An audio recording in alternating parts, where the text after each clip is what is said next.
জল ছাড়া ভাজা পটল ভাপা। তো চলুন, এখানে আমি নিয়ে নিয়েছি পটলগুলো আগে থেকে খোসা ছাড়িয়ে কেটে নিয়েছি, আর নিয়ে নিয়েছি 3টে মিডিয়াম সাইজের পেঁয়াজগুলো। এবার গ্যাসের উপর কড়াই বসিয়ে তাতে দিয়ে দিলাম 7 থেকে 8টা রসুনের কোয়া, 2 চামচ সাদা তিল আর একটা শুকনো লঙ্কা। তো এটাকে ভাজা ভাজা করে নিয়েছি। এবার দিয়ে দিলাম সর্ষের তেল, তাতে দিয়ে দিলাম কেটে রাখা পটলগুলো, আর দিয়ে দেবো পেঁয়াজ, আর দিয়ে দিলাম একটা টমেটো। তো এটাকে একটু আমি ভাজা ভাজা করে নেব। পেঁয়াজটার একটু কাঁচা গন্ধ চলে যাবে, মানে সব সবজি যেটা রয়েছে কাঁচা গন্ধ যাওয়া অবধি একটু এপিট ওপিট লাল লাল করে আমি ভেজে নেব।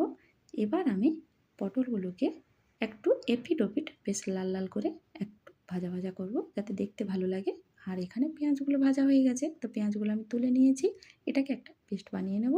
এবার আমি পটলের উপর দিয়ে দিলাম স্বাদ মতো নুন, দিয়ে আর একটু আমি নাড়াচাড়া করে নেব, যাতে একটু লাল লাল হয়ে যায় পটলগুলো। আর এখানে আমি ওই ভাজা মশলাটা পেস্ট করে নিয়েছি, তাতে দিয়ে দিলাম স্বাদ মতো নুন, লঙ্কার গুঁড়ো, হলুদের গুঁড়ো।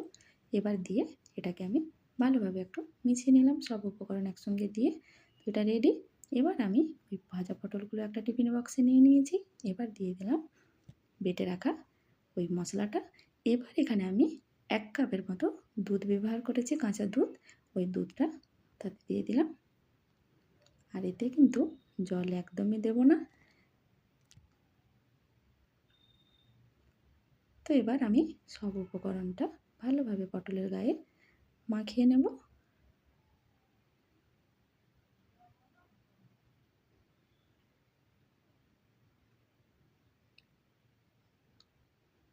তো এটা আমার মাখানো হয়ে গেছে। এবার এতে দিয়ে দিলাম 2 চামচের মতো সরষের তেল, আর একটু দিয়ে দেবো স্বাদ অনুসারে চিনি। সব উপকরণ একসঙ্গে মাখিয়ে নিয়ে আমি 10 থেকে 15 মিনিট কিছু সময়ের জন্য ঢেকে এমনি রেখে দেবো। তারপর গ্যাসের উপর কড়াই বসিয়ে তাতে জল দিয়ে টিফিন বক্সটা কিছু সময়ের জন্য বসিয়ে দেবো, মানে 15 মিনিট ফুল আঁচে এটাকে আমি ভাপিয়ে নেব।